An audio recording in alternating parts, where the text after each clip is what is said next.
اللهم صل على محمد اللهم بارك على محمد اللهم صل على محمد. Allah subhanahu wa ta'ala prometeu que vai te salvar e vai te deixar vitorioso. Então fica tranquilo e que Allah subhanahu wa ta'ala vai dar esta vitória. Então dormiram durante a noite e ainda Allah subhanahu wa ta'ala fez cair chuva naquela noite para poder o quê? Molhar o lugar e deixar todo ele bem molho de modo a conseguir o quê? A fixar os seus pés no chão. Para isso abra o surata número 8. Chama-se Espólio. Começam a ler e vamos explicar 3 por 3, inshallah ta'ala. ويسألونك عن الأنفال قل الأنفال لله والرسول فاتقوا الله وأصلحوا ذات بينكم. Te perguntam, primeiro versículo, te perguntam sobre os espólios. Tem uma ideia? Raquel. Perguntar-te-ão sobre os espólios, dize, os espólios pertencem a Deus e ao mensageiro. Temei, pois, a Deus e resolvei fraternalmente as vossas querências. Então, esses espólios foram os espólios que foram concedidos durante a batalha do Badr. Caros irmãos, nessa batalha, para começar, os muçulmanos saíram vitoriosos e conseguiram matar 70 homens do exército não muçulmano, do exército quraishita, e ainda capturaram 70. Quantos cativos? 70 cativos também capturados. E vamos falar disso. Pode continuar. Obedecei a Deus e a seu mensageiro, e sois crentes. Só são crentes aqueles cujos corações, se quando lhes é mencionado o nome de Deus, estremecem, e quando lhes são recitados os seus versículos, é-lhes acrescentada a fé, e se encomendam ao seu Senhor. Pode continuar. São aqueles... Está claro, caros irmãos. Só são crentes aqueles cujos seus corações estremecem quando é mencionado o nome de Allah. O coração fica com medo. Esse aqui é crente. E quando são recitados versículos de Allah, do Corão, aumenta mais a fé. Então, para aquela pessoa que continua o coração duro, como se fosse pedra, como Allah subhanahu wa ta'ala diz no Surah Al-Baqarah, ثم قست قلوبكم قست قلوبكم من بعد ذلك فهي كالحجارة أو أشد قسوة وإن من الحجارة لما يتفجر منه الأنهار وإن منها لما يشقق فيخرج منها الماء وإن منها لما يهبط من خشية الله أبى الله بذلك عما تعملون. A pessoa crente se nota através da suavidade do seu coração. O coração dele é muito suave quando principalmente é mencionado o nome de Allah subhanahu wa ta'ala. E quando são recitados seus versículos, aumenta a sua fé. Pode continuar. São aqueles que observam a oração e fazem caridade com aquilo com que os agraciamos. Então, essa parte faz... Esse trecho faz parte das características dos crentes. Não só aumenta a fé quando são recitados o versículo ou quando o nome de Allah é mencionado, o coração fica aquilo tremendo, estremecido. Como também eles praticam orações, 5 orações diárias, observam como também pagam em caridade ou em zakat, tributo obrigatório, aquilo que lhes foram concedido como os bens. Estes são os verdadeiros crentes, que terão graus de honra junto ao seu Senhor, indulgências e um magnífico sustento. Sim. Tal como, em verdade, quando teu Senhor te ordenou abandonar o teu lar, embora isso desgostasse alguns dos crentes. Qual que lar que se refere aí? Marca, cidade de Marca. Kama akhraja Kama akhrajaka rabbuka min baitika. Então se refere aí à cidade de Meca, quando eles saíram de Meca. Muitos muçulmanos, nem todos, tiveram que sair de coração aberto, corações abertos. Alguns saíram, mas os corações, vocês sabem como que é, isso é normal para o homem, né? Tem uma coisa, trabalhou tanto, não sei o que, construiu casa, fez tudo, mobilou ali, colocou todos os móveis, depois sai de qualquer maneira, o coração vai aceitar de qualquer maneira? Não, não aceita. Isso é normal. Então, é isso que está a se falar. Discutem contigo acerca da verdade, apesar de a mesma já lhes haver sido evidenciada, como se estivessem sendo arrastados para a morte, e a estivessem vendo. Sim. Recordai-vos de quando Deus vos prometeu que teríeis de combater um dos dois grupos. Um dos dois grupos. Quais são os dois grupos? Falamos aqui agora. Quais são os dois grupos? Quraysh o quê? De inimigo. Não. E quem? Gente, dois grupos, a caravana e o exército. Não são dois grupos? Não. A caravana de Abu Sufyan e o exército que veio de Meca para socorrer o povo. Então eles foram ordenados ou foram prometidos que haviam de combater com um dos grupos. E eles, muçulmanos, preferiam que fosse combate contra a caravana porque era o grupo menor e deixar de combater. Mas Allah subhanahu wa ta'ala fez o inverso para mostrar o seu poder. Pode continuar. Desejaste enfrentar o desarmado. E Deus quis fazer prevalecer a verdade com as suas palavras e exterminar os incrédulos. Para que a verdade prevaleça e desapareça a falsidade, ainda que isso desgoste os pecadores. Então, esse foi já aquilo, o desejo de Allah. O desejo dos muçulmanos e profeta era de combater a caravana, porque não estava armada, era só uma caravana que estava cheia de produtos comerciais, como nós falamos. Enquanto que o exército estava bem armado. Então eles preferiram que fosse a caravana, mas Allah subhanahu wa ta'ala, a vontade dele foi diferente de muçulmanos, só para mostrar o poder. Então como que Allah subhanahu wa ta'ala fez?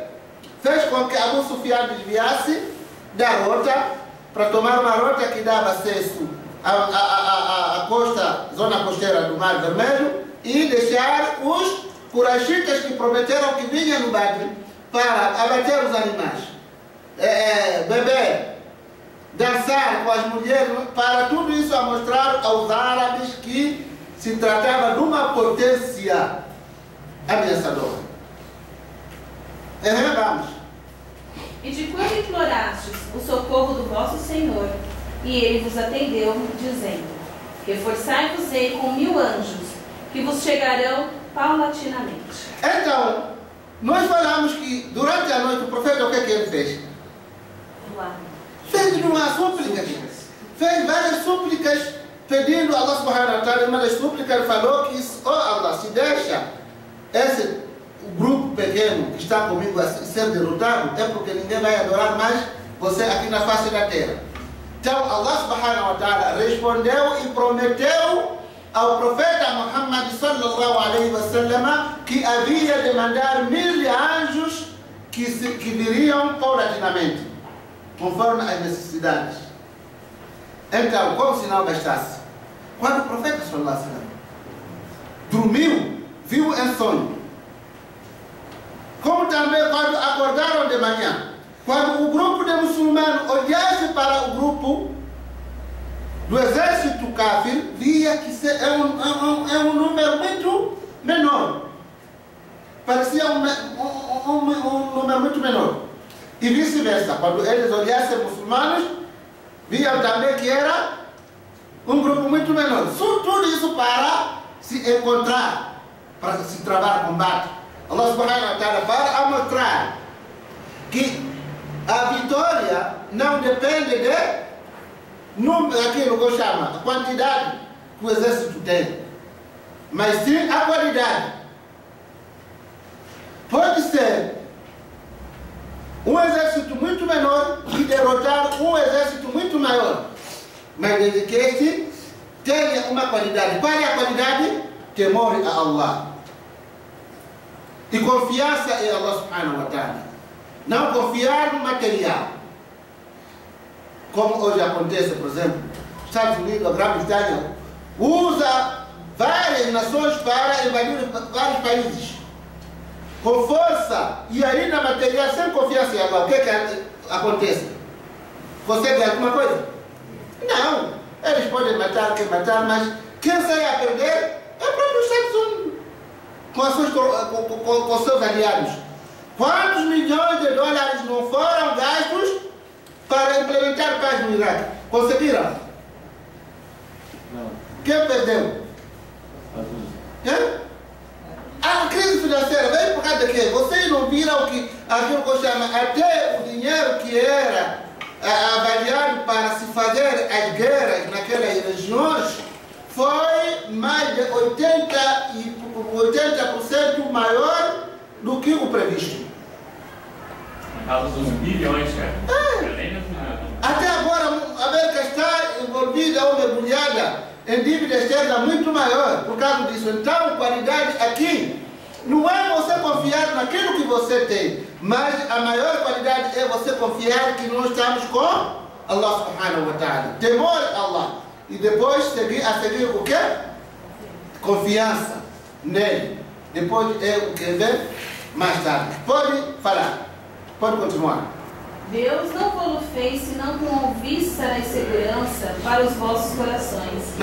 Sabei que o socorro só emana de Deus, porque é poderoso, prudentíssimo. Isso que nós falamos, que socorro vem da parte de Allah, não depende do material, caros irmãos. Wallahi, se fosse isso, hoje a Palestina já nem poderia existir palestinos. Quantos palestinos são atacados com tanques de guerra e eles competem?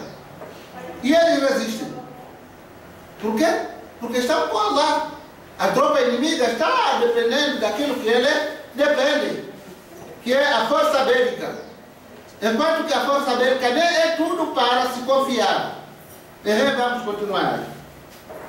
E de quanto ele, para vosso sossego, vos envolveu num sono, enviou-vos água do céu, para com ela purificar, para livrar da imundície de Satã, e confortar os vossos corações e afirmar os vossos passos. Então, caros irmãos, quando os dois exércitos se encontraram, o Satanás foi se transformar em um sahaba que precedeu o profeta sallallahu alaihi wasallam a fim de ganhar o prêmio de 100 camelos. Como que se chama esse sahaba? Quem se lembra? Eu tenho 10 reais aqui para dar de presente. Não? Deixa. Como que se chamava o sahaba que foi atrás do profeta até o animal dele ficou preso, ou aquilo ficou enterrado na terra até aqui? Suraka bin Malik. Esqueceram. Falamos há pouco tempo, né? 2 meses faz. Suraka bin Malik. Foi atrás dele. Então, esse Satanás, o Iblis, foi se fazer e aquilo como assim personificar usando a imagem de Suraka bin Malik e disse que é para hoje, hoje ninguém vai nos superar. Está falando para quê? Para a tropa inimiga. Mas quando ele viu que havia sido a tropa do profeta Muhammad havia sido apoiado por 1000 anjos, recuou, disse, eu não estou convosco. Fugiram e começaram a se perguntar, onde é que está Suraka bin Malik? Enquanto não era Suraka bin Malik,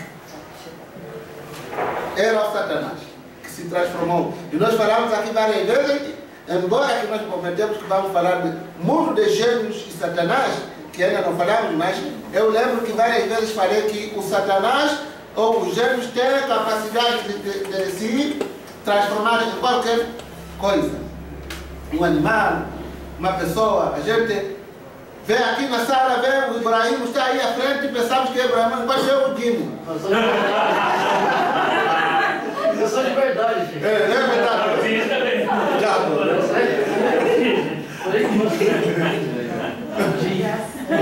Pode continuar. E de quando teu Senhor revelou aos anjos, estou convosco. Firmeza, pois, aos fiéis. Logo, infundirei o terror nos corações dos incrédulos. Decapitai-os e decepai-lhes os dedos. Aí tem um milagre científico narrado neste versículo do Corão. Que milagre é esse? Cada pessoa é diferente da outra, de modo que... É impressão digital. A pessoa é pela impressão digital. Impressão digital. Impressão digital é o que hoje a gente usa para fazer documentação e muitos crimes são descobertos através dele, porque não há nenhuma impressão digital semelhante a outros, mesmo aqueles que morreram há milhares de anos. Isso ninguém sabia. E Allah subhanahu wa ta'ala, quando mandou os anjos apoiar o exército do profeta Muhammad sallallahu alaihi wasallam, foram dito que mata cada um cortando pelo pescoço e a impressão digital, ponta nos dedos. Por quê? Para serem identificados. São isso que vão ser identificados e no dia do juízo final trarão serão trazidas essas impressões diante dele para aquelas pessoas que desmentiram ao profeta Muhammad sallallahu alaihi wa alihi wa sahbihi wa sallam. Allahumma salli ala Muhammad wa ala ali Muhammad. Vamos. Isso porque contrariaram Deus e seu mensageiro. Sabia que contrariar Deus e seu mensageiro, que Deus é severíssimo no castigo. Sim. Tal é o castigo pelo desafio. Provai-o, pois, e sabei que os incrédulos sofrerão tormento infernal. Então foram prometidos ali que já a vitória estava à vista, porque é uma promessa que Allah subhanahu wa ta'ala fez. Por que Allah subhanahu wa ta'ala prometeu tanto? Porque a primeira coisa, os muçulmanos saíram com boa intenção, enquanto que o exército quraishita saiu com má intenção para poder espalhar corrupção na terra. E Allah subhanahu wa ta'ala não gosta da corrupção. ومن الناس من يعجبك قوله في الحياة الدنيا ويشهد الله على ما في قلبه وهو ألد الخصام وإذا تولى سعى في الأرض ليفسد فيها ويهلك الحرث والنسل والله لا يحب الفساد. Falamos esse versículo há pouco tempo. Allah não gosta da corrupção e eles saíram para isso. Então Allah subhanahu wa ta'ala quis mostrar a eles. Pode continuar. Ó fiéis, quando enfrentardes em batalha os incrédulos, não lhes voltei as costas. Gente, um dos 7 pecados que o profeta sallallahu alaihi wasallam diz e que ditanibu sabr al-mubiqat, afastai-vos de 7 pecados maiores. 7 pecados. Quais são esses 7 pecados? Primeiro, é você atribuir parceiro a Allah subhanahu wa ta'ala, aquilo que se chama de shirk. A shirk billah. Segundo é a bruxaria, o feitiço. Todo feiticeiro está cometendo um pecado grande. Terceiro pecado é a pessoa devorar a usura, riba, juros, o que nós falamos aqui várias vezes que é um pecado muito grande. Até Allah subhanahu wa ta'ala, o único pecado que ele diz que declara a guerra para aquela pessoa que consome a usura. O quarto, ou o quinto, né? Quarto é você matar uma alma muçulmana, um muçulmano, sem justa causa. E não falou de muçulmano. Aliás, até o hadith diz قتل النفس التي حرم الله إلا بالحق. Então, matar uma alma que está proibida matar. Como, por exemplo, alguém apanha aí uma velha, coitadinho, tirou dinheiro do banco, não sei o que, mata e leva dinheiro. Isso também é um pecado muito grande. Vamos para o quinto, né? O quinto é a pessoa insultar ou acusar de mulheres virtuosas de acusações fúteis. Por exemplo, acusa alguém que para ele fez aquilo. Quer dizer, começar já a fazer acusações falsas à pessoa muçulmana, como por exemplo as nossas irmãs, ou mesmo muçulmano que não seja, mas o hadith diz o المحصنات المؤمنات الغافلات. Está bem, acusar muçulmanas inocentes de praticar adultério. Sexto é fugir no campo de batalha. Os muçulmanos se envolveram aí na batalha. Você está quente aqui, estão morrendo. Viu ali duas pessoas, caiu o outro, caiu o leão. Pica a mula. Não. É pecado grave. Pecado grave, então. O profeta sallallahu alaihi wasallam fala que é um pecado grave. E o sétimo e o último pecado grave é...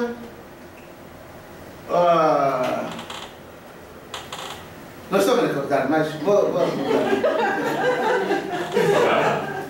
sou humano também, né? Esqueço. Salé? Né? Não.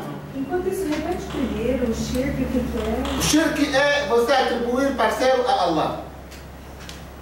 Quer Como se dizer? houvesse outro profeta? Como se houvesse outro profeta? Não. Por exemplo, ao invés de você adorar unicamente Allah, comece a adorar com ele outra divindade. Como, por exemplo, aqueles que dizem Deus Pai, Filho, Espírito Santo. Ou adoram o Santo. Vamos dizer. Idolatria. É idolatria. Não entendi. É isso. Usufruir ou comer, devorar os bens dos órfãos, que é o sétimo pecado maior que o profeta sallallahu alaihi wasallam também chamou a atenção para a gente se afastar. Jazakallahu khair. Hoje você está muito inspirado, hein? Mashallah. Né? Falamos, tá bom, vamos. Primeiro é idolatria. Segundo é bruxaria, feitiço. Terceiro é comer usura. Quarto, matar uma alma inocente. Quinto, Acusar os humanos. acusar mulheres virtuosas. Sexto, e o sétimo, devorar os bens dos órfãos. Esses são os 7 pecados que o profeta sallallahu alaihi wasallam disse para se afastar. Mas eles não estão nessa sequência que nós mencionamos. Quem quiser, para a sequência certa, como bem mencionado, pode voltar para o jardim dos virtuosos, vai apanhar essa hadith. Então, pode continuar. Parece que quer falar, irmã. Não, era uma pergunta só, chefe. No caso de você acusar, não é só a irmã, né? Isso é acusar qualquer muçulmano, não é? Sim. Mas aí, no hadith, como também no Surat Nur, Allah subhanahu wa ta'ala especificou as muçulmanas, as crentes muçulmanas. Por exemplo, quando diz الذين يرمون المحصنات ثم لم يأتوا بأربعة شهداء فاجلدوهم 80 جلدة. Por que ele especifica as muçulmanas? Porque, caros irmãos, a mulher não há o que ela tem como aquilo, uma coisa tão preciosa como a sua honra. Por isso você pode fazer o que fizer a mulher, aceita. Levar os seus bens, não sei o que, aceita. Mas quando mexe com a hora dela, é um problema muito sério. Fica toda ela abatida. Por isso, Allah subhanahu wa ta'ala especificou isso. Mas quando você acusa um homem muçulmano também, pecado é maior. Pecado é maior. Só que para a mulher já é muito maior, porque a coisa mais preciosa que a mulher possui na sua vida é a sua honra. Quantas mulheres não se casam porque até a sua hora denegrida? Quantas? Muita gente. Por isso, quando é um homem divorciado, por exemplo, um homem divorciado, não tem candidato. Logo as mulheres começam a ficar de olho. Pode não concordar, mas quando é uma mulher, os homens começam a perguntar-se por que foi divorciado. Wallahi, é verdade. É verdade. Porque a honra da mulher é muito importante. E quando vem uma mulher que foi divorciada, ele não conseguiu ficar com aquele homem. Talvez tenha algo errado ali, né? Mas como homem...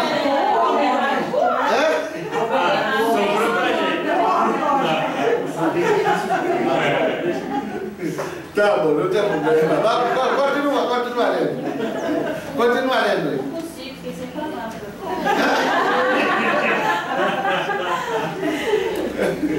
Mas o que eu falei é a favor da mulher. Alguma coisa que desfavorece a mulher aqui? Não, só estamos a falar que da periculosidade de a pessoa acusar uma mulher como uma mulher fica. Vocês não imaginam como que ficou Aisha radiyallahu ta'ala anha durante um mês quando foi acusada de cometer adultério, mulher do profeta. Vamos falar isso. Já falamos, né? Demorou para voltar. Então, alhamdulillah, não vou falar mais. Ok, tá bom. Pode continuar.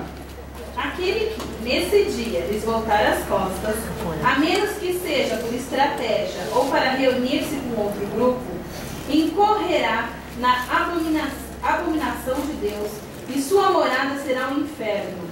Que funesto destino. Baixa. Vós não... Espera aí. Quando é que um muçulmano pode recuar na guerra? Por uma estratégia. Ela não recua, mas se arranja uma outra estratégia para atacar. Não recua, olha para aquilo. O gato está fugir, nem olha para trás, deixou a mulher, não quer saber. Os filhos estão atrás. Também não é assim, cara. Tem que recuar para tomar uma nova estratégia de guerra. Vós não os aniquilastes, ó muçulmanos. Foi Deus quem os aniquilou. E apesar de seres tu, ó mensageiro, que lançou areia, o efeito foi causado por Deus. Então, o profeta sallallahu alaihi wasallam, quando chegou no terreno, no dia seguinte, ele pegou um pouco de areia, né? Imagine. Falamos que era quantos homens? 1000. E ele levou um pouco só de areia. Eu, por exemplo, estou aqui na minha frente. Eu levo um pouco de areia. Laço assim. Entra nos olhos de quem? A pessoa que estiver na minha frente, né? É, a Amanda. A Amanda que vai sofrer aqui também.